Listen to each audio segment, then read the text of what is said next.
Meus irmãos, hoje eu perguntei ao pastor, quem que vai pregar hoje? Ele disse, você. Eu disse, vocês têm coragem?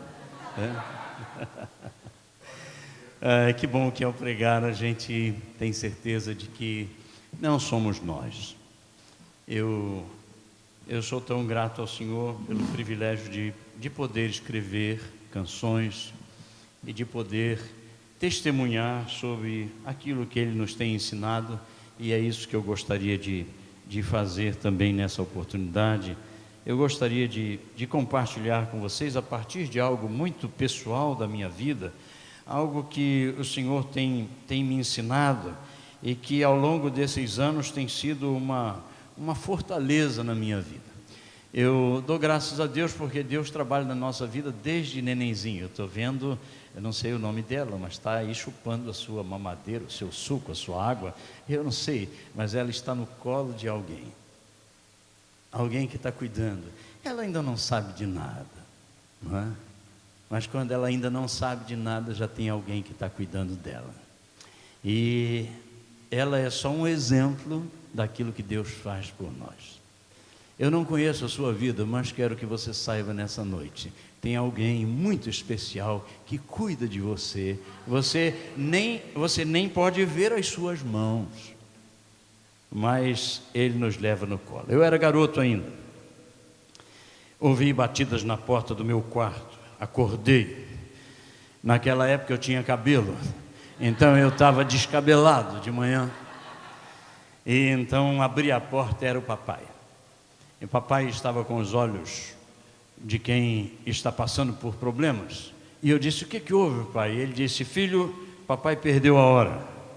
E eu disse, puxa vida, pai, não deu tempo de fazer nada. Só corri lá na casinha velha que a gente tinha, peguei minha magrela, era o nome da minha bicicleta.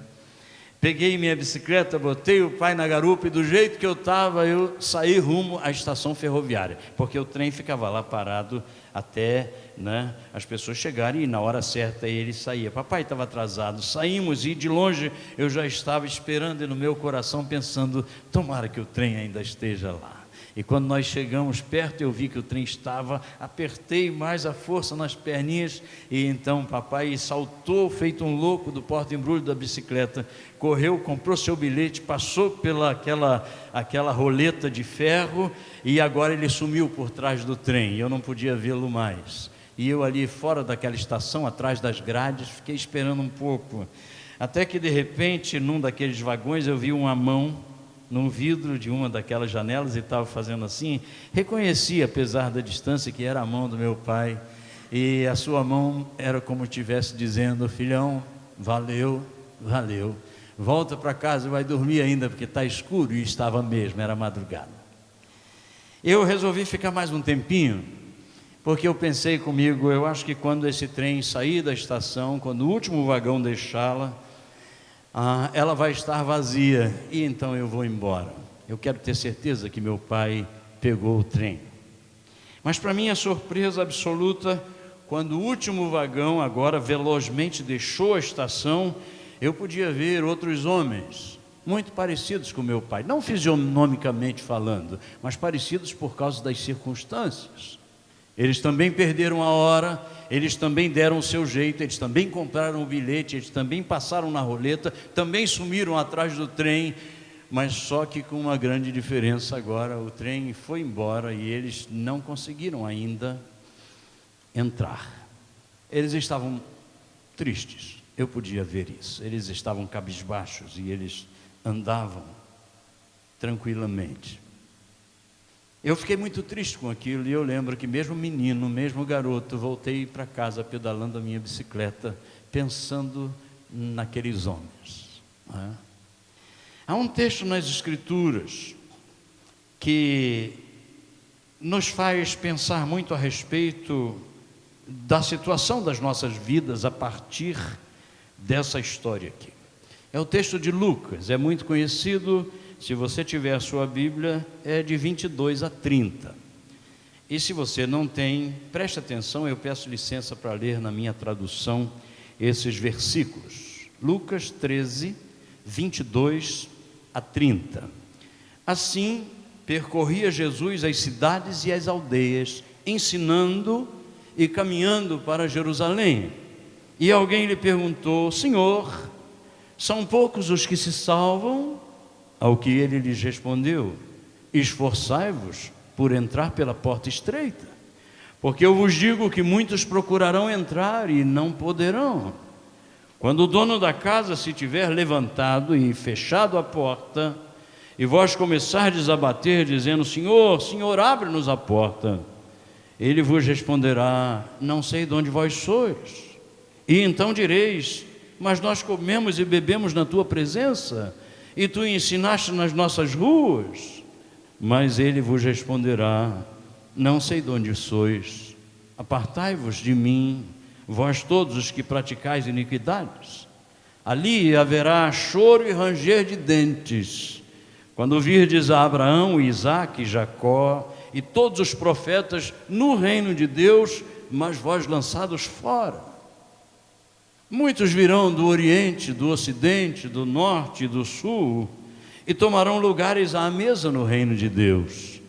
Deveras, há últimos que virão a ser primeiros, mas há primeiros que serão últimos. Que o Senhor abençoe a sua palavra. Eu quero enfatizar no relato desse texto o diálogo entre Jesus e esse homem que aqui é apresentado simplesmente como alguém. O nome dele não está aqui. Eu acho um pouco esquisito que esse nome desse homem não esteja aqui, especialmente porque foi uma conversa tão importante, uma conversa realmente de suma importância. Mas o verso 23 diz: alguém fez uma pergunta a Jesus. Então, eu fico pensando a respeito disso, porque o nome desse homem não está escrito aí, porque ele não está identificado, e eu acho que ele não tem o seu nome mencionado aqui nesse texto, porque ele nos representa a todos. Se aquele homem tivesse que ter um nome, seria Paulo, com certeza. Talvez fosse Janete, talvez fosse João, talvez fosse o seu nome, porque a pergunta que aquele homem fazia e tudo aquilo que estava acontecendo estavam dizendo claramente que ele me representava e representava você. Eu penso nisso exatamente por causa da pergunta que ele faz. Eu creio que ninguém será salvo se não fizer essa pergunta a Deus um dia. A pergunta dele está um pouco disfarçada. Eu queria que vocês percebessem isso. Ele pergunta: Senhor, são poucos os que se salvam?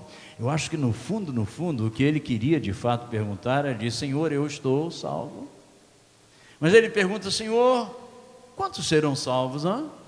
Muita gente, Senhor? Pouca gente, Senhor? Senhor, são poucos os que são salvos? Eu creio que essa pergunta que ele faz me coloca lá, e o meu nome está lá. Mas eu tenho outra razão também para pensar assim. Eu penso que a resposta, do jeito que está na minha Bíblia aqui, ela faz uma diferença, porque o texto diz: e Jesus lhes respondeu. Mas é interessante, se alguém faz uma pergunta, o texto deveria dizer: e Jesus lhe respondeu. Mas está escrito: Jesus lhes respondeu. Por que Jesus lhes respondeu? Porque Jesus não respondeu só para ele. Jesus respondeu para todos aqueles que estavam nele. Compreendem? Jesus respondeu para todas as pessoas que não estavam ali, mas que também perguntam ou perguntariam, ou irão perguntar em algum dia a respeito da sua salvação. Então é por isso que nós precisamos pensar que a resposta que Jesus deu para ele, deu para aquelas pessoas ao redor ali, e deu também para cada um de nós hoje aqui nessa noite. Eu creio que as pessoas precisam de uma resposta sobre a salvação da sua alma, que só Jesus tem autoridade para dar. Muitas pessoas, como dizia minha mãe, metem o bedelho, Muitas pessoas dão os seus palpites a respeito da salvação, a respeito da eternidade, mas só tem uma pessoa que tem autoridade para tratar desse assunto. Ele se chama Jesus Cristo. Não é? Então a resposta que Jesus dá e aquilo que aquele homem estava esperando e aquilo que todos os homens esperam, homem e mulher esperam, é uma resposta de Jesus que nos traga a luz desse túnel que parece infindo, dessa vida que não podemos pegar, parece imaginária. Há quem não creia na vida eterna, há quem não creia no céu, há quem não creia no inferno, porque parece algo tão intangível, não é? Mas Jesus é o único que nos tem autoridade para dar essa resposta. Como é que eu faço para herdar a vida eterna? E a resposta de Jesus é tão simples, mas ao mesmo tempo tão complicado também. Ele diz: esforçai-vos por entrar pela porta estreita. Queridos, eu gosto de imaginar as coisas que acontecem na Bíblia. E eu fico pensando, será que aquele homem pôde entender essa resposta de Jesus de pronto? Eu acho que não. Porque que porta esse homem iria pensar? Quando Jesus diz: esforçai-vos por entrar pela porta estreita, ele pensou que fosse uma porta de Jerusalém? Ele pensou que fosse uma porta como a porta da casa dele? Ele pensou que fosse uma porta de chance, de um emprego, de um trabalho? Que porta estava na cabeça dele? Eu creio, meus irmãos e meus amigos, que da mesma forma, muitas pessoas ouvem a resposta de Jesus sobre a porta, mas não podem compreendê-la, não podem saber que porta é essa. Então, eu tenho que pensar que para uma pessoa ser salva, ela precisa sentir necessidade da salvação.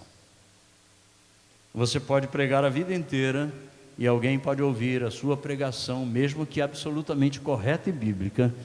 Essa pessoa poderá ouvir a pregação a vida inteira e ainda assim não ser salva. Ela precisa sentir a necessidade. Você pode dar uma coisa muito gostosa para alguém. Nós tínhamos uma coisa que acontecia no nosso grupo, na banda, é que quando alguém oferecia alguma coisa que a pessoa não gostava, mesmo que fosse muito bom, ele dizia: quem goste. E ele estava dizendo: eu não. Não é verdade? Então, você precisa sentir a necessidade da salvação, como esse homem estava sentindo. Ele perguntou disfarçadamente, perguntou, mas era a sua necessidade, ele queria saber. Você quer saber sobre a salvação? Outra coisa é que é preciso saber mais sobre essa porta, não é? Ele talvez não entendesse de pronto. Jesus precisaria explicar para ele. Ele precisava compreender que aquela porta não era uma porta que ele podia pegar, não era uma porta que ele podia sequer imaginar. Ele tinha que conhecer essa porta de forma pessoal, e então Jesus lhe ensina. Então eu creio, meus irmãos, que essa mensagem inserida aqui nesse texto nos apresenta algumas observações sobre essa porta que eu quero dividir com vocês nessa oportunidade. A primeira delas é que essa porta é a única passagem para o reino de Deus. Não há qualquer outra possibilidade de alguém experimentar o reino de Deus, a não ser que passe por essa porta. O texto diz da resposta de Jesus: esforçai-vos por entrar pela porta estreita. Ela é única. Talvez você possa dizer: pastor, eu sei disso. Mas quantas pessoas não sabem? Quantas pessoas, por exemplo, acham que essa porta é a religiosidade? Quantas pessoas acorrem às igrejas porque sentem que a igreja é o lugar da salvação? Quantas pessoas julgam que a igreja é o lugar da santificação, que a igreja é um lugar tão especial, que se eu estiver ali quando Jesus voltar, eu estou garantido? Eu escutava isso algumas vezes. As mães às vezes brigavam com seus filhos porque eles queriam ir ao cinema e o filme não era bom. Então a mãe ficava preocupada e ela dizia: mas meu filho, nos argumentos dela, ela dizia: mas meu filho, pense bem, Você não acha que Jesus vai voltar a qualquer hora? E o menino dizia: sim, mamãe, eu tenho aprendido isso na escola dominical. Ele disse: e já pensou se Jesus volta e você está lá dentro do cinema? De outra forma, alguém dizia: se você estiver na igreja, você está garantido. Mas não é essa a resposta de Jesus. Não é. Talvez alguém possa gostar tanto da sua igreja como corpo, né? Nós temos tido tanta alegria em compactuar com as igrejas. Essa comunhão, a gente chega, sabe, Diogo, a gente chega nos lugares e dá a mesma impressão que nós tivemos hoje aqui, dá a impressão que a gente já se conhece. Alguns a gente conhece e vice-versa, mas... E a gente já chega assim. Vocês não imaginam o que eu fiz hoje de manhã? Sabe onde eu fui tomar café hoje de manhã? Isso é fora da mensagem. Mas eu fui tomar café hoje de manhã, sabe onde? Eu fui num sítio. E a gente tirou o leite da vaca ali na hora. Quer dizer, a gente não, que eu fiquei olhando. Eu disse: vem aqui, é só fazer assim, fazer assim. Eu digo: rapaz, não leva o jeito não, deixa. Vai aí que eu dou uma força aqui de cima. E fiquei em cima ali olhando. Mas aí depois a gente tomou aquele café juntos ali. Foi tão agradável, tão gostoso, não é? E eu fico feliz porque às vezes nós nos sentimos assim na igreja. Nós fazemos o junta-panelas, nós fazemos o happy hour não, como é que é o nome do acampamento? Hã? Pois é, então, aí a gente vai, aquela alegria. Então a gente pensa assim, sinceramente, a gente pensa assim, esse é o lugar. Nós estamos garantidos. Parece que há uma cerca ao nosso redor aqui. E se o Senhor voltar e nós estivermos nesse curral, desculpa a expressão, se nós estivermos cercados assim, nós estaremos seguros.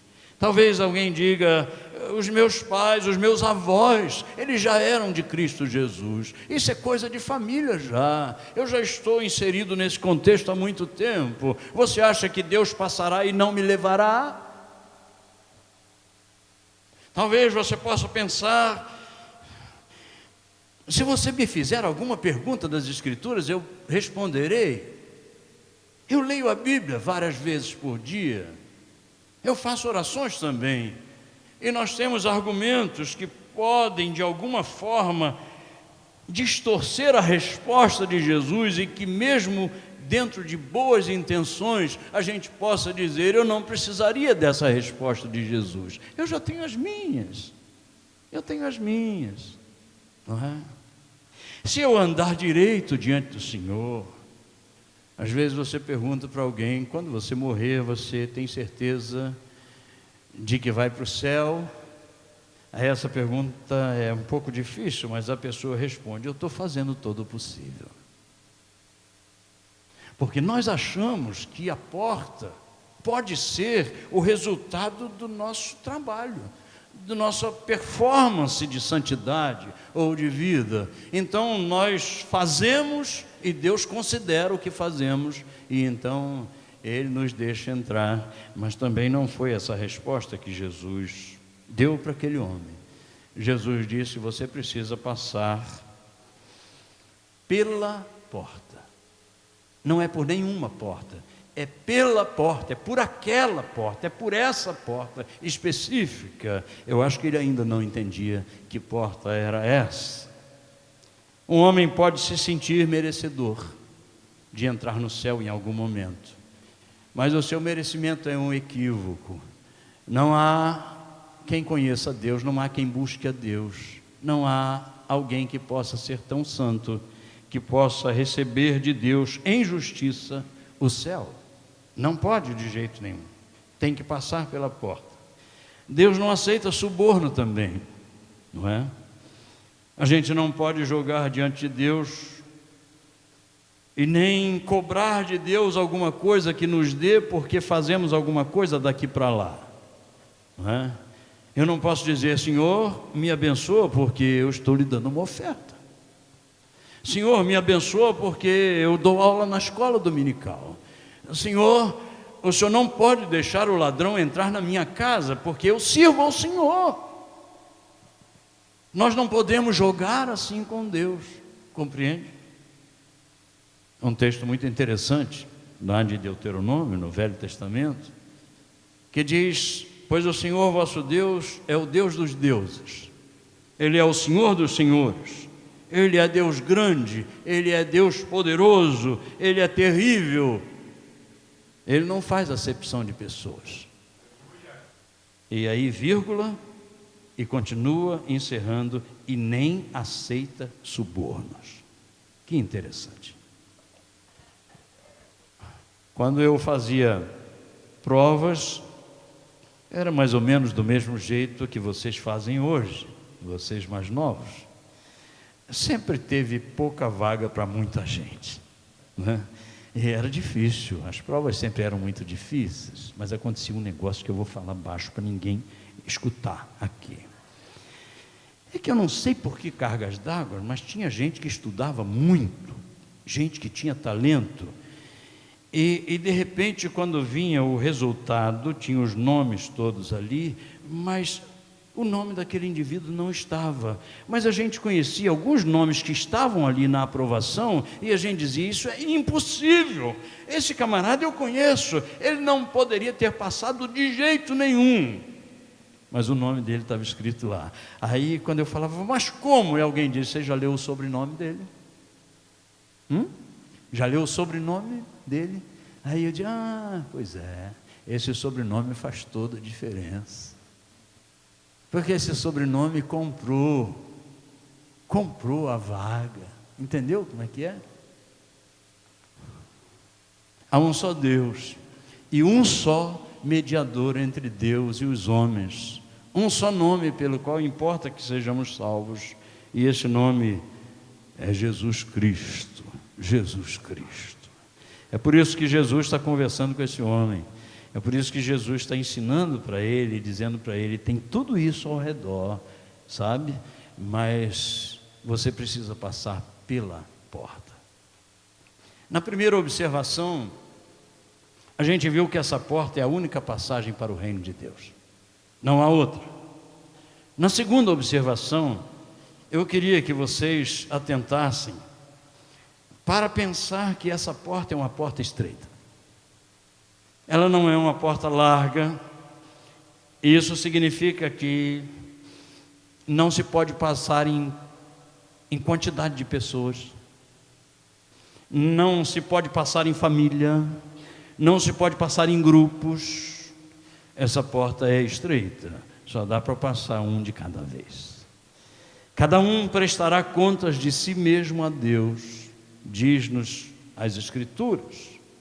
Essa porta é estreita, e é interessante que a gente lembra de um outro texto que fala sobre a porta, e diz: entrai pela porta estreita, porque larga é a porta e espaçoso o caminho que conduz à perdição, e muitos são os que entram por ela, porque passa qualquer um e do jeito que quiser passar.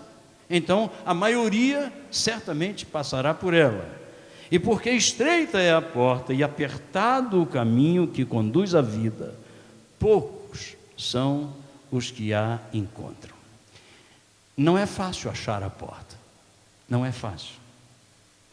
Eu e Nilma tivemos o prazer de viajar a outros países, e numa ida a Portugal, os irmãos lá, muito queridos, eles nos levaram a passear, e nós conhecemos muitas coisas, mas eu fiquei encantado quando a gente visitava os castelos, né? Os castelos, aquela coisa magnífica, e eu fiquei encantado com as portas, porque as portas, elas eram grossas, elas eram grandes, elas tinham fechaduras enormes, a chave, aquelas dobradiças, aquilo me encantou, e imediatamente eu pensei nesse texto da palavra de Deus. Eu digo: como um castelo, que é uma coisa meramente humana, né? Uma coisa física nossa aqui, como um castelo tem portas tão grandes, e o céu do Senhor tem uma porta tão estreita, né? Parece uma incoerência, não é verdade? Mas o Senhor tem essa passagem estreita, porque Ele trata com um indivíduo, Ele trata com cada um, e esse indivíduo precisa precisa abrir mão de muitas coisas para passar por essa porta. Ele precisa estar muito magrinho de si mesmo. Ele precisa estar muito desapegado de si e das coisas que o envolvem. Ele precisa estar livre de tudo aquilo para ele passar por essa porta, tudo aquilo que vira um peso, uma mochila enorme, uma trouxa nas suas costas. Então, esse homem precisa se esvaziar, precisa ser esvaziado, não é? Há pessoas que ainda não compreenderam isso, mas aquele que diz não ter pecado nenhum, a Bíblia diz que esse chama a Deus de mentiroso. Então todos nós temos aquela coisa pesada nos nossos ombros, são os nossos pecados, são as nossas dificuldades, e o Senhor sabe disso, mas Ele disse: você só pode passar se você estiver esvaziado de tudo isso. Temos aí uma grande questão a ser resolvida para a salvação. Nós precisamos nos esvaziar de tudo, inclusive dos próprios trabalhos religiosos. A Bíblia diz: muitos me dirão naquele dia: Senhor, Senhor, não profetizamos nós em Teu nome? Não pregamos? Em Teu nome nós expulsamos até demônios? Nós fizemos coisas incríveis em Teu nome, Senhor. Em Teu nome nós fizemos milagres. Nós chamamos a atenção do povo e toda a mídia nos conheceu. Mas o capítulo 24 continua dizendo, o verso 24 continua dizendo: porque muitos virão em meu nome, dizendo eu sou o Cristo, e a muitos enganarão. E quanta gente tem sido enganada por essa balela. Muitas vezes pessoas estão sendo enganadas. Eu queria chamar a sua atenção para um texto muito especial nesse sentido. Por que estou falando isso? Estou falando isso porque não estou pregando lá fora. Eu estou pregando dentro de uma igreja, e de uma igreja evangélica. Como fui criado dentro de um contexto evangélico, e o Senhor converteu meu coração quando eu tinha 21 anos, o Senhor converteu o coração de Nilma também, quando ela já era adulta.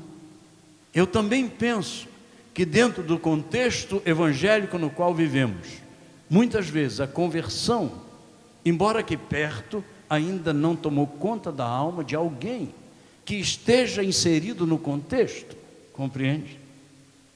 Preste atenção nesse texto das Escrituras, Lucas 10, 17 a 20. Diz: voltaram depois os 70 com alegria, dizendo: Senhor, em Teu nome até os demônios se nos submetem. Respondeu-lhes ele: eu via Satanás como um raio cair do céu. Eis que vos dei autoridade para pisar serpentes e escorpiões, e sobre todo o poder do inimigo, e nada vos fará dano algum. Contudo, não vos alegreis, porque se vos submetem os espíritos, alegrai-vos antes por estarem os vossos nomes escritos nos céus. Olhem o contexto disso. Eles são discípulos de Jesus. Jesus tinha trocentos discípulos. Então Jesus, falando com eles de forma comum, embora o Senhor conhece o coração de cada pessoa, o Senhor disse: vocês vão sair em meu nome, e eu vou dar para vocês poderes especiais. E olha, não se escandalizem com o que vou lhe dizer.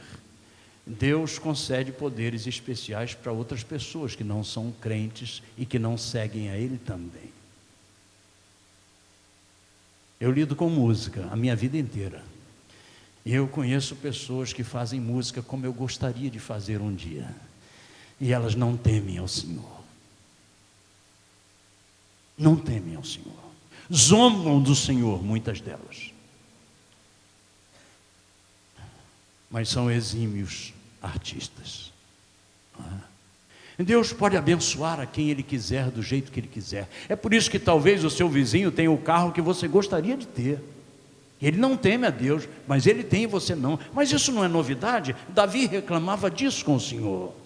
Davi dizia: Senhor, eu temo ao Senhor, e o Senhor me deixa passar por essas circunstâncias, e aqueles que são teus inimigos estão vivendo no conforto.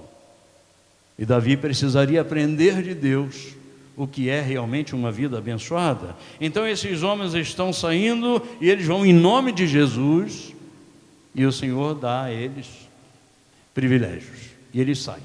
Mas olha que interessante, é que quando eles voltam contentes, porque o trabalho deu certo, a evangelização funcionou, não é? Então eles voltam, e quando eles voltam alegres, e eles dizem: Senhor, até os demônios se nos submeteram. Que bênção, não, Senhor? E o Senhor lhes dá uma resposta que, sinceramente, eu não sei você, mas eu não consegui entender logo de cara. Olha a resposta de Jesus. Quando eles disseram isso, cheios de alegria, Jesus responde exatamente assim: olha, eu via Satanás como o raio cair do céu. O que você entende aí,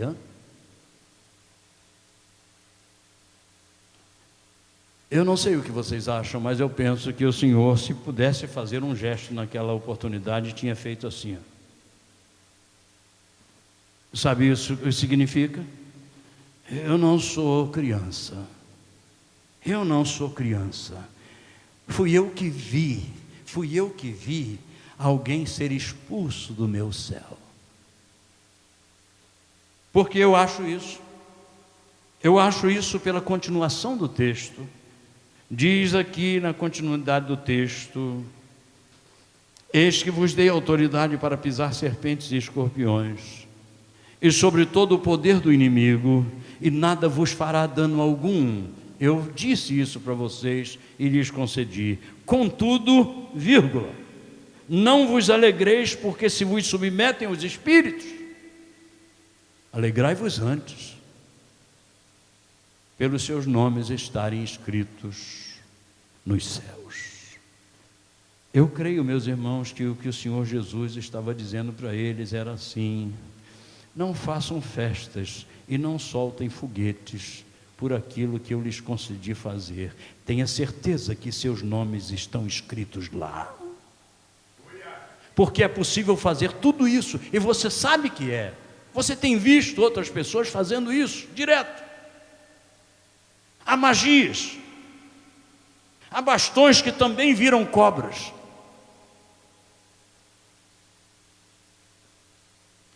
Então, é preciso passar pela porta. Essa porta é uma porta estreita, e essa porta é uma porta que um dia será fechada. Essa é a nossa terceira observação. Essa porta um dia será fechada. Eu não sei o que vocês pensam a respeito disso, mas toda vez que eu penso em porta fechada, eu penso no dia da morte. Porque eu nunca preguei num cemitério. Não para aqueles que estão enterrados ali. Já preguei sim, mas para os vivos que ali estavam, num funeral. Por mais consagrado que seu pastor Diogo seja, você não vai vê-lo cometer a loucura de subir numa catacumba e pregar para almas penadas. Desculpe a expressão. Ele não vai fazer isso. Sabe por quê? Porque até uma criança sabe que mortos não reagem. Eu nunca vi um noivo se apaixonar por uma morta. Nós passávamos uma vez no interior da Bahia, um sol de lascar, muito calor. Eu estava dirigindo o busão, e eu vi um jegue caído ali na beira no acostamento, e aquele jegue morreu, coitado, e morreu rindo. Ele estava... Você já viu um assim? Então eu olhei, ele estava todo seco e rindo. Aí me veio na cabeça um pensamento, eu digo: rapaz, e eu pensei, eu não fiz isso, mas eu pensei, já pensou, eu pensando comigo mesmo, se eu levo um feixe de capim para o coitado, eu chego lá e digo: amigo, que situação, hein? Realmente você está imexível, mas eu trouxe capim para você, e você pode comer à vontade. E eu cheguei com aquele feixe de capim verdinho, eu botei na cara dele, no focinho dele, ficou ali em cima, do jeito que eu botei, ficou, porque ele não comeu. E eu disse: mas que mal agradecido, não é? Eu faço todo esse esforço e você neca. E eu disse, eu já sei o que é. O bicho está ressecado demais. Ele está precisando é de água. Então fui lá numa igreja próxima, no bebedouro, aquela água geladinha, trouxe um balde inteiro, porque ele estava todo murcho. Então eu cheguei e eu joguei o balde de água gelada na cara dele, escorreu por ali e ela foi sendo sugada pelo calor daquele asfalto, mas ele não bebeu absolutamente nada. Se tivessem crianças aqui nessa noite, eu poderia perguntar para elas, meninos e meninas, por que esse jegue não bebeu essa água? E eles iriam me dizer, porque ele está...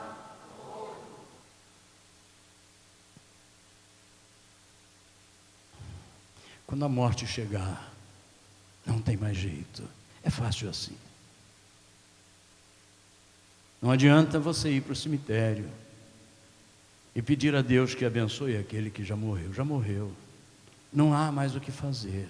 Compreende? Quando a morte chegar, acabou. É por isso que Nilma e eu cantamos para vivos, para pessoas que estão olhando para nós igual vocês estão olhando, que estão captando, que estão procurando entender aquilo que está acontecendo. Vocês estão questionando, vocês estão fazendo como os crentes de Bereia. Será que é mesmo assim a coisa? Vocês estão... por quê? Porque se lhe será cobrado do Senhor uma decisão, e ninguém decide nada sem pensar. Eu ontem pregando na igreja, usei uma expressão um pouco mais pesada e quero usá-la aqui também. Eu disse, idiotas não são salvos. Sabe o que eu quero dizer com isso? Não há quem vá para o céu que não pense. Ok? Porque nós temos uma ideia de uma fé etérea, de uma fé que não... É de uma fé que... Quem que entrega a vida para Jesus hoje? Aí você espera o primeiro, espera o outro que não... Aí o outro... Aí se 3 ou 4 levantam, eu também levanto a minha mão. Se todos levantarem, eu também levanto, claro. É uma coisa movida por uma emoção, não é alguma coisa movida pela razão, mas o Senhor nos... Será que entendemos isso? Eu estava com o meu rádio ligado no carro e tinha um pregador. E esse pregador estava convidando para o culto. E no programa de rádio, muito famoso, ele dizia, você precisa vir ao culto, você precisa vir. Então você que é meu irmão, e ele usou todas as denominações e religiões que ele podia lembrar. Ele disse, você que é católico, você que é espírita, o meu irmão que é do centro, o meu irmão que é de lá, o meu irmão que é daquela denominação, daquela outra denominação, o meu irmão, você precisa vir cultuar a Deus, porque a Bíblia diz que o culto é racional. Você sabe o que é racional? Ele falando na rádio. Você sabe o que é racional? Racional vem de ração. Quer dizer, ração é aquilo que alimenta a gente, sabe, gente? Então você precisa ir para se alimentar. Eu digo, meu Deus!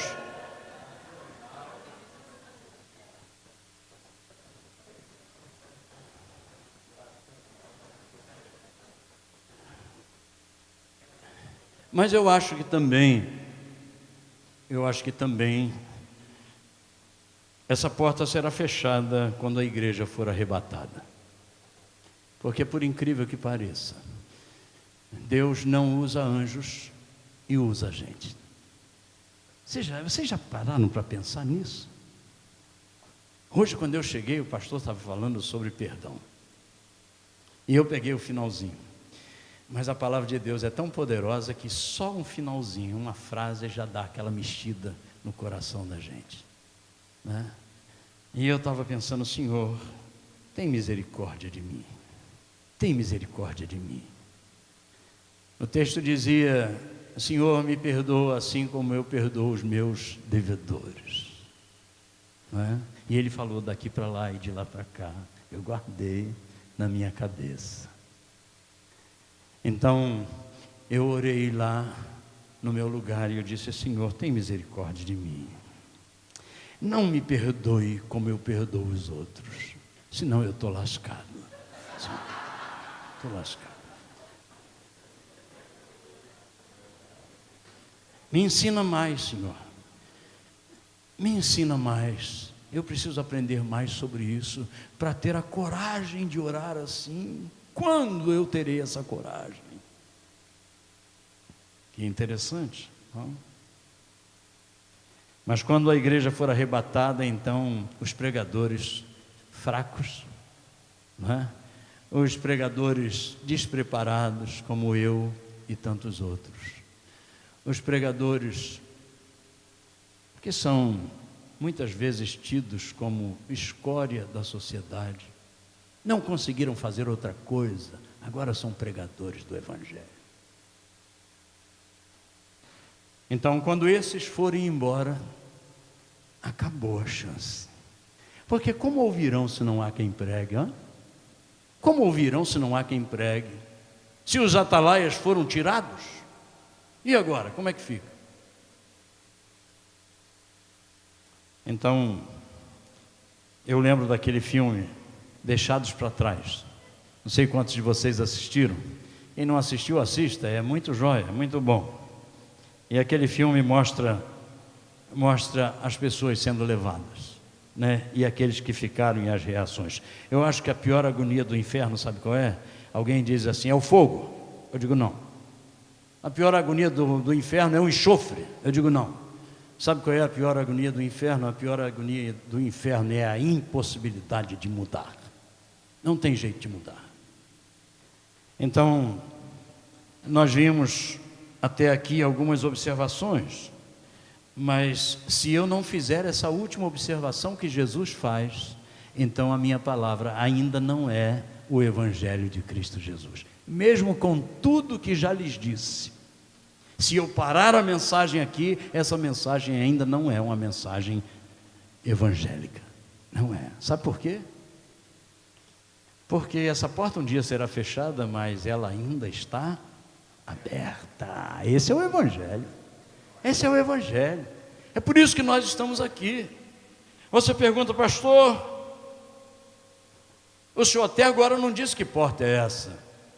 E eu vou dizer no final, claro. Jesus deixou isso para o final, para que fique gravado na mente, não é? Mas acontece que essa porta ainda está aberta, e eu sei disso por causa da promessa pessoal de Jesus, e agora Jesus se revela, e ele diz, eu sou a porta. E esse homem na frente de Jesus, perguntando para ele, como é que eu faço para passar pela porta? E a porta está na frente dele. Que coisa incrível, não? Que coisa incrível. Tem gente que está na frente de Jesus e ainda não descobriu que Ele é a porta. Você já descobriu que Jesus é a porta? Quando a gente olha para Jesus, a gente entende porque Ele é a porta. Ele é a porta porque Ele foi o único que fez um sacrifício viável. Não é verdade? É mesmo. No Velho Testamento as famílias traziam as suas ovelhas e sacrificavam, e a figura, era uma figura, claro, a ovelha nunca salvou ninguém, mas era uma figura. As crianças, os meninos, as meninas, eles tinham que ser ensinados desde novinhos, que o sacrifício era o que resolveria, não tinha outro jeito, ninguém poderia pagar pelo seu próprio pecado, a menos que, fosse morto. Então tem que trazer um substituto, as crianças tinham que aprender isso, os adultos tinham que saber disso, então se trazia, e quando se trazia, estava resolvido, era colocado no altar, o sangue era aspergido, estava resolvida a questão, o ensino estava na cabeça. Mas quando João vê Jesus se aproximando, agora no Novo Testamento, ele volta para as pessoas e diz, eis o Cordeiro de Deus, que tira o pecado do mundo. Então ele diz, vocês lembram da história? E é claro que eles lembram, era o contexto deles. E ele diz, vocês lembram da história, vocês lembram do Cordeiro, pois Jesus é o Cordeiro. Só que tem uma grande diferença, aquele Cordeiro era uma figura, e ele é o Cordeiro de Deus. Ele é o único que tem sangue puro. Ninguém pode ser perdoado se não tiver sangue puro. Muitas e muitas pessoas foram crucificadas, muitos mártires viveram e morreram nessa terra, mas só Jesus derramou sangue puro, para nos perdoar dos nossos pecados. É por isso que Ele é a porta. É por isso que Ele é a única porta. Aquele homem sabia disso? Não sabia. Não sabia. Mas agora Jesus está ensinando para ele. E eu quero concluir a mensagem dizendo que você pode estar sentindo agora até uma necessidade no seu coração de herdar a vida eterna, de passar para o reino de Deus, de experimentar essa salvação de fato. Você pode estar até certo de que Jesus é mesmo essa porta sobre a qual Ele mesmo ensina. Mas Jesus diz que ainda há algo muito importante que precisa acontecer. Deixei isso para o final de propósito. Ele diz que você precisa fazer um esforço para passar por essa porta. Mas nós não pregamos a salvação por esforço. A salvação é pela graça. Pastor, como podemos entender isso aqui? Então eu quero terminar com uma ilustração para que a gente possa compreender como aquele homem precisava saber de que esforço é esse que o Senhor fala.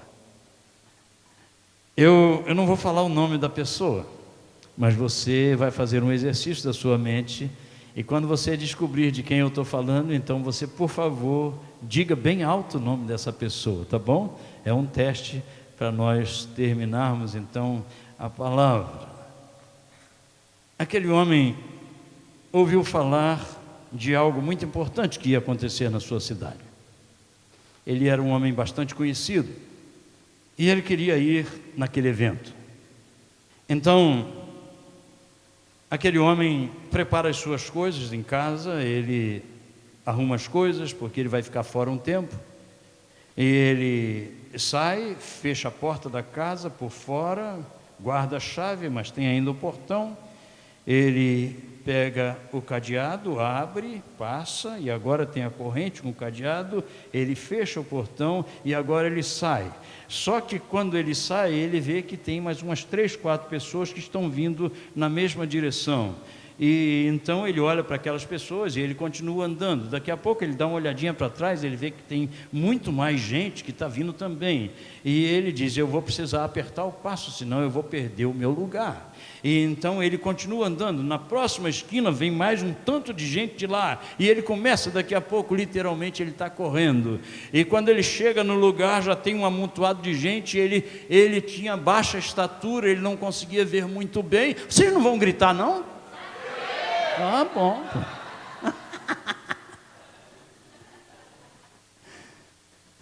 Então ele está em cima da árvore agora. E eu acho que eu me coloco na cabeça dele e eu fico pensando: o caminho é por ali. Ele vai vir por ali. Jesus vai vir exatamente por ali e ele vai passar aqui embaixo do galho onde eu estou. E eu serei a única pessoa que vê-lo-ei de cima para baixo. Então ele fica esperando. E Jesus vem, tem algumas esquinas. Isso não está escrito na Bíblia, eu estou imaginando. Então ele vem e ele não entra na rua, ele continua. E quando acabou a última esquina, ele diz: agora é fatal, ele vai passar por aqui. E ele está olhando para baixo e Jesus passa. Mas quando Jesus chega bem embaixo, agora está escrito. Quando Jesus chega bem embaixo de onde ele está, Jesus para. Eu acho que quando Jesus parou, ele devia ter sentido uma coisa meio esquisita, não é? E Jesus então olha para cima, e Jesus o chama pelo seu nome. A Bíblia não diz que eles se encontraram antes, mas Jesus o chama pelo seu nome e diz: Zaqueu, desce depressa, porque hoje me convém entrar na tua casa. O que vocês acham que esse homem sentiu, hein, gente? O que vocês acham? Eu posso imaginar que ele desceu, porque a Bíblia diz que ele desceu a toda pressa, ele não demorou. E eu posso ver o murmúrio das pessoas, porque as pessoas o conheciam. E quando Jesus põe o braço sobre os ombros dele, imagino, e sai andando, aquela multidão se sente desprezada, e eles começam a reclamar, e isso está escrito na Bíblia. Eles começam a reclamar, dizendo: se ele fosse Deus mesmo, ele saberia com quem ele está andando. Ele não devia se meter com más companhias. E eu imagino que o Senhor está pensando: coitados, eles não sabem que eu só salvo os piores pecadores. Eu não salvo bons pecadores, eu só salvo piores pecadores. Eles estão certos, eu estou indo na casa do pior pecador dessa cidade. Você se acha o pior dos pecadores? Ou ainda se acha bom suficientemente para não ser buscado por Jesus? Uma das nossas maiores referências é o apóstolo Paulo. E sabe o que ele diz do seu próprio portfólio? Ele diz: eu sou a escória do mundo, eu sou o principal dos pecadores. Mas o Senhor ceia com principais pecadores, com prostitutas, com assassinos, com mentirosos. O Senhor ceia com essas pessoas. Sabe por quê, meus irmãos? Sabe por quê? Você diz: mas como vou passar por essa porta? Eu quero, mas o Senhor já disse que nós temos um fardo nas costas. São os fardos do nosso pecado, eles são incontáveis, eles fazem muito mal para mim. Eu quero deixar essa porcaria, mas eu não consigo. Eu quero me livrar disso, eu quero me livrar desses vícios, dessas coisas, mas eu não consigo. E como vou passar com essas coisas por essa porta se ela é apertada? Aí está o grande segredo. O Senhor diz: e eu não sei. Vem. E quando você chegar aqui na frente da porta, eu cuido disso para você.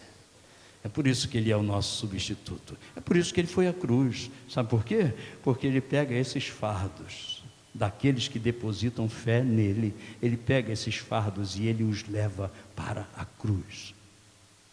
Então você fica livre. E você agora está livre. E agora você pode passar. Porque Ele tirou o fardo que era seu e que era meu. Compreende isso? Como é que alguém não vai cantar para a glória de Deus sabendo disso? Como é que alguém não vai viver para Deus sabendo disso?